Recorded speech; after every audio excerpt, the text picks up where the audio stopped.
Okay, so this how to design a normal thumbnail for a YouTube video. One thing I was saying as a graphic designer, and I said before you can design a thumbnail, no, I want you maybe I was a winner. It be a photos and pictures are ube easy for your design.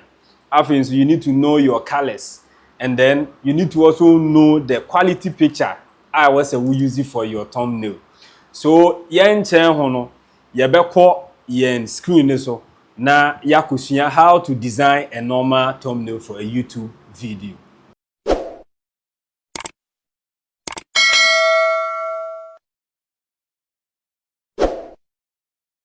Okay, so send me din kan ya no. Sisi ya buy your screen so before say obetimi design YouTube thumbnail no uhia Photoshop 2020 any version bia wa we conversant with ubetimi use no. Enti on my screen no maybe use Photoshop 2020 Adobe Photoshop 2020. Now obi be bisa say ohwe mi screen so a ohun say wo hwe down ha obehu say Photoshop 2020 eh dey da ho. Obi wo hon so a ebi obe find it difficult so obehu ubetimi aba search bar no abo Photoshop ebeba ene da ho no wa click so. O click so a now software no ebebie amaye so yen twen na software nimbi enti Photoshop no na ayede ebie no now ebie say ya we your designs a ya ye ne dada but ene no me be kire o bibia from scratch kwan ya be fa so select o background o the picture na beto so why text any bibia enti we be call create ye will open and ye will create new open ye say we designing adene dada na bia wo biem na why modification wasesa ne oma wo and I create new ni say after na we starting new work and I say we new design and then ye new design enti ye be call create new ubo create new no so a interface say and beba now YouTube thumbnail wo dimensions no o width na say ye 16 na height na ye 9 enti 16 by 9 and o measurement na we say ye in inches into ube select into median and the 16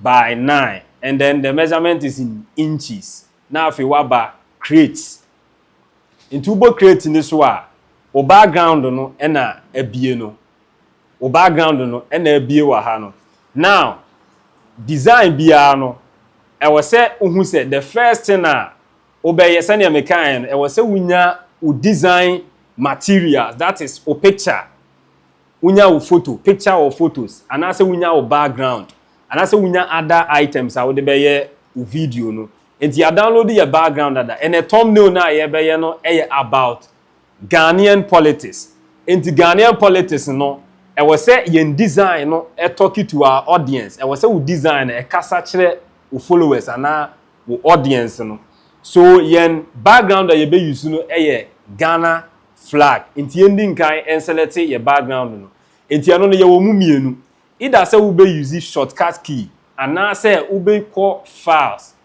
oko files no wako open oko open baby I will download the background no that's downloads oko no wako rehwe so me rehwe me background ye Ghana flag so yen rehwe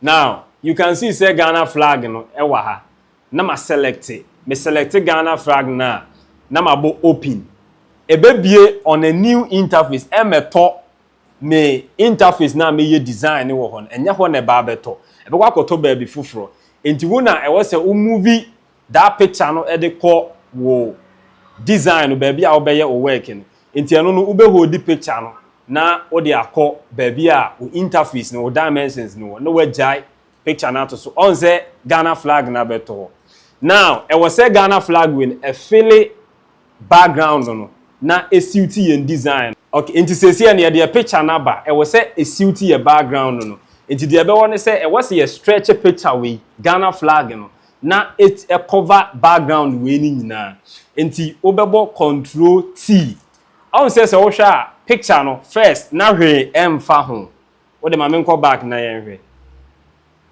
once we have first na picture no hwe emfa ba me bo control T no ube hu say I select the edges of the picture no into ube ube click back na afi wa stretch o picture no ama ene background na yede aye paint me stretch me picture no on say so obe hwe a sisi ene background na yede abeye pe sene ye pe no then no abo enter sisi ye background no enie ya benya ye background no now sisi me pese picture no eye black akra eni no bri de me ye ne say meko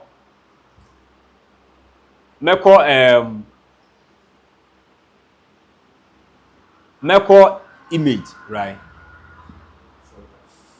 Filter. Yeah, meko filter. Oko filter na, ube hu options bebre. Oba ko blur. Blur na wo ho no. Into uba blur na. Ube hu Gaussian blur. Into ubo Gaussian blur ne so a. Oba ha. Baby, a pese o blur picture no e ma ne dru. Me picture no me pese me blur ma ne dru. Ebia radius ne 10 and I say 9. It me movie this case ano say bedru 9 and 10. So yen change radius no.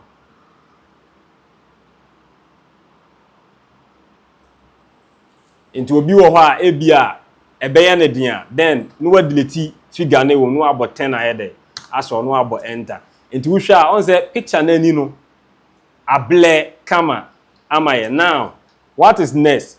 You see a designing thumbnail about Ghanaian two politicians, Kinofoliata and Atoforsen.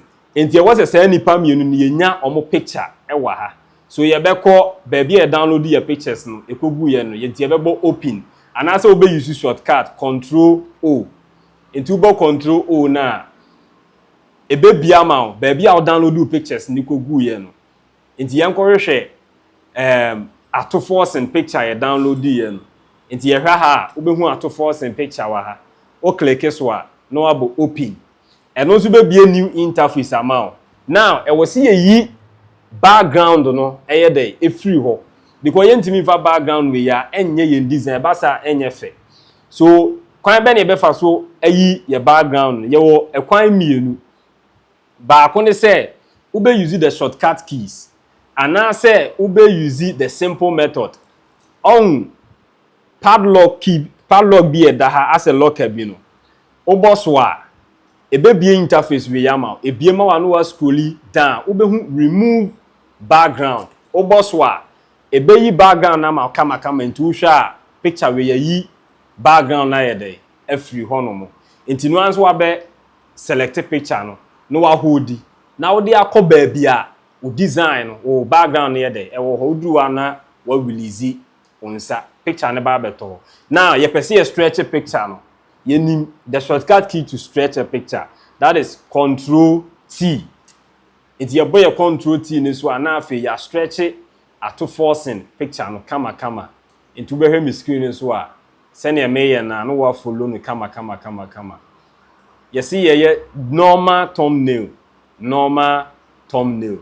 enti eno no Atoforsen picture na ma stretch it ama suit yen design na ma bo enter into hwa Atoforsen picture no na media beto yen design so aka ken oforiata into ono nso ye bekwa akofa ne picture no Control O that is open na ya befa ken oforiata picture no enso e de akoto yen design so enu nso nie enti background no medinka kire mu se ubetimi use ha no e de remove you background na se obebo W a now aba sori ha be select was select subject no abo so oboso a we say there is small dashes via a scrolly for pictures ne ho picture ne ho now if you want mia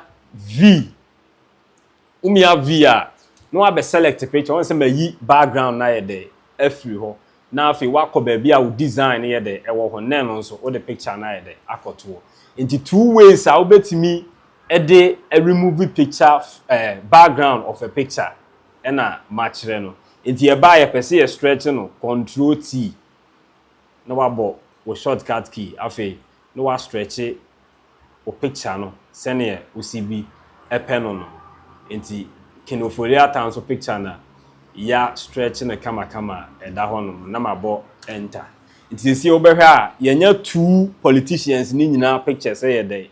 Ewa ha. Now, ade a ye kan fa ho ne financial state of the nation. O man ni sikasem. We my financial state, we my inti yen writings na na say yen letters na ebe what this thumbnail ne so is about finances. Inti for you to write and I say obetro kasa bi and I say obetro nsem bi agu thumbnails no. Ube you see the text tool. Inti text tool ne so enie. All right, click here. Either so open horizontal type 2 and I say type bi open me dey ma click it. Oba na wabebo o text no o de arrow no to baabi a text scroll na person o born e bia yemusa ye ho bia who de meme de no meme de head na me de nti wonso a wonso usua no wonso betimi abo wo de ho meme de ne say who killed the state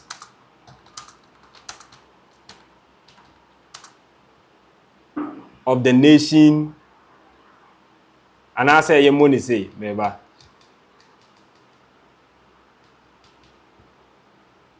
Who killed the financial state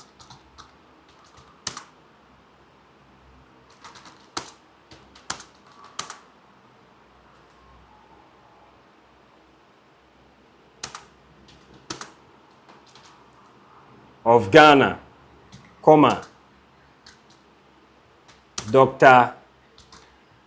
Atoforsen or Ken Ofori Ata enti na me de me question mark ayede aba enti sese ye text no ene da ho no mo now I was a text no ye di gu anase enya background enti to get the background of your text no obeba drawing tool ube use drawing tool enti drawing tool no right click here you have rectangle tool, rounded rectangle tool, ellipse tool me use rectangle tool me ba o select ya no abe draw rectangle tool no kama ewo asia ha enti the way me pe me rectangle tool no enie enti ma draw me rectangle tool na wie no na makọ move tool no me select move tool na afi me de be move me shape na ma draw no to the position a me pe enti position a me pe no nie na me pese me select text we e ma ne be gu shape we na ma draw enti me kwa akọ select me text no na me de aba now obehwe a me de text na ba no abe shape na chi enti de wo se wo ye ne se obeba this side na wa hwe on se wo hwe a rectangle no e wo soro e na shape text ne wa ase enti e wo se rectangle ni mu be da ase na text ne ye dey e da so enti no ane se wo move rectangle na ba ase enti obehwe asese e text no abeda so rectangle ne da ase enti text ni nie na ma move text na ye dey abatum kama enti eni me wie text side no now you're talking about finance and I say finance ikasem enti e wase yenya design bi a e talking obi hu thumbnail no beka say sikasem ne ye dey ye ka ho asem enti meba me drawing tool ho na ma befa ellipse tool me befa ellipse tool na ma draw me shape kama circle kama ma draw me circle ma wie me draw me circle ni wie a afi na ma ko move to na ma position circle no to baby a me pe me wie a sikasem enti me pe currency enti ano no ma twe me picture dada enti me ko file la na ma ba open se ne ye ne dada na me sika no ene da ho no na ma bo ma click here na sika na abeto ha no enti we nso me page a me move dia akọ ba a me ye me design no na me de abeto ellipse shape na me ye dem me draw ye no on se me ba ye no ayemu kitikiti enti me stretch that's control T me stretch ne kama se ne me ye no I hope say you follow. Aha, usua na wo so practice wo ba bia wo bia. Na wa subscribe nso amaye. Na wa turn on notification button. Now, me ye no, e wo se sika no ko hye the shape na me draw ye nim. Enti meba this side. Na ma right click it. Me right click it on sika na. Ebeba ye wo bibi wa ha ye friend create clipping marks. Create clipping marks. Enti me click so a sika na akohye drawing na na say circle na me drawing eni sika na abehye mu no. Afi meba na mabebo control T na ma stretch sika no ama na suit circle no. Enti enna meye no. Afi ma stretch sika na mabo enter. Enti eno no.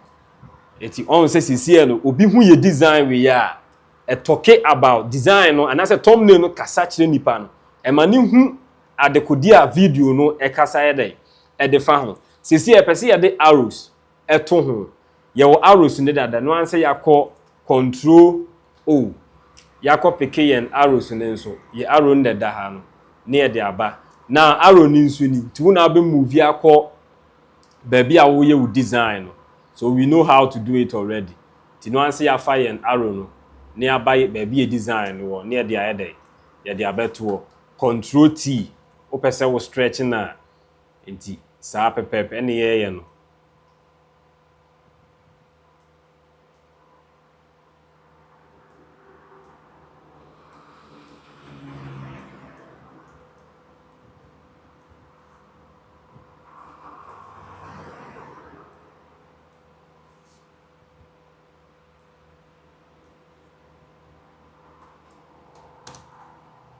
enti sa arrow we o pese wo ye no duplicate a eye alt na watching say ya alt number of duplicate bi a pese wo ye bia duplicate bi a pese wo ye bia aha enti ye pe ba ko pe enti ene da ho no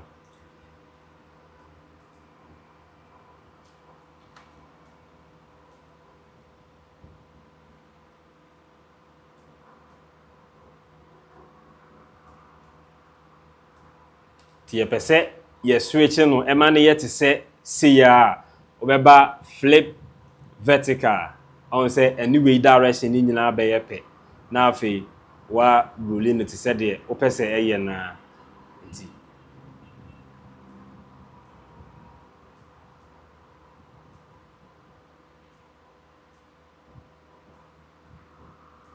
we are no abo enter enti this is how to design a simple thumbnail. Very simple. Inti yen addition ene aha ene edi besi. Subscribe. Turn on your notification button. Now fe fa comment lesson ya ye dia wonti ase bia comment e wo section na ase ye be video e dia fa ho. Dia opese usua about Photoshop bia no comment e wo video ni ho. Na ye be respond with another video. Bye bye.